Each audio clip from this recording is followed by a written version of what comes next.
Hi guys, Times Radio visited one of the biggest backers of Brexit, Clacton, which supported Leave by 70% and voted UKIP in 2010 and 2015.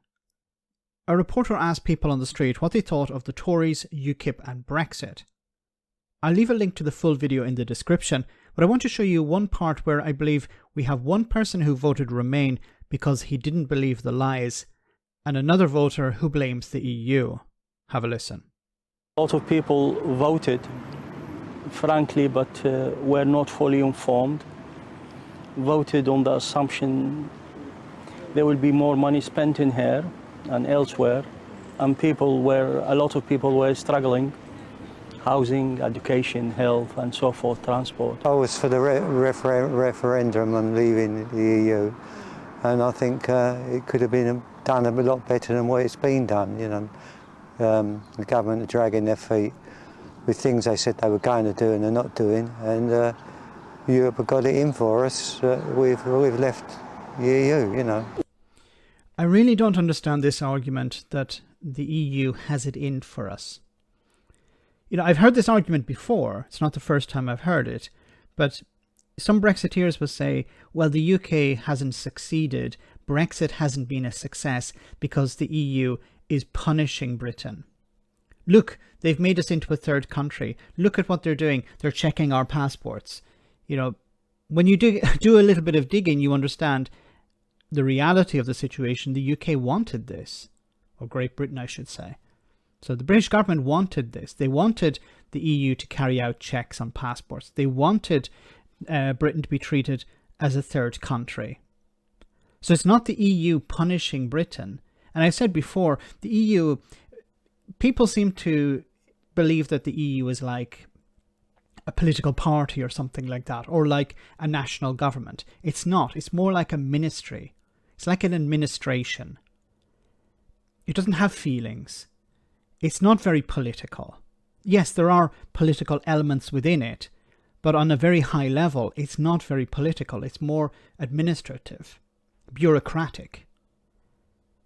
So this idea that the EU wants to punish Britain in some way, or punish anyone in any way, just doesn't make any sense. And back to the previous guy, the one who was interviewed before, he made a very valid point about how people were lied to. People were told there would be more money. Vote to leave, and there would be more money for this constituency, this town, or this city. Where will the money come from? Well, don't worry. When we leave the EU, we'll have all this extra cash. So this was a very seductive argument. Nigel Farage, Boris Johnson, others were, you know, the big red bus. But not just that. It was also in towns and cities. Look around you. There's no money for development. Shops and businesses are closing and moving away. If we leave the EU, we'll have all this extra cash that we'll be able to pump into your local community. Now, the people selling this knew it was a lie. Nigel Farage, Boris Johnson, Jacob Rees-Mogg and others knew they were fibbing, but they didn't care.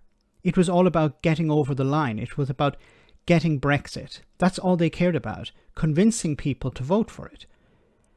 Because they were going to benefit from Brexit, not this guy sitting on the bench.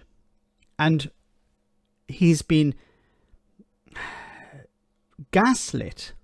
I don't want to say brainwashed, but gaslit. He's been convinced by these people that still, even though he has been lied to, and probably deep down he understands that too, he has to lash out at someone, and he's lashing out at the EU. Because the Daily Mail or the Express or the Sun or whoever is convincing him that is the enemy, not Nigel Farage, who told you that everything would be better, not Boris Johnson, who promised millions of pounds to be pumped into the local community.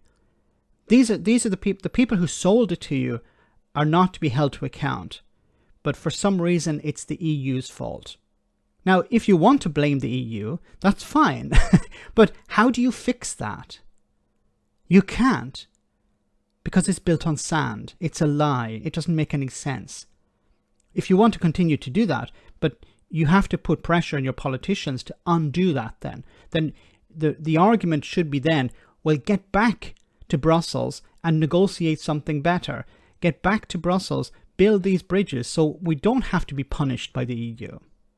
Once again, it's nonsensical, but surely if you think that the EU is punishing you, you would prefer them not to. Let me know in the comment section, guys, what you think about all of this. As always, your comments are greatly appreciated. And as I said before, I leave a link in the description. Do check out the whole video.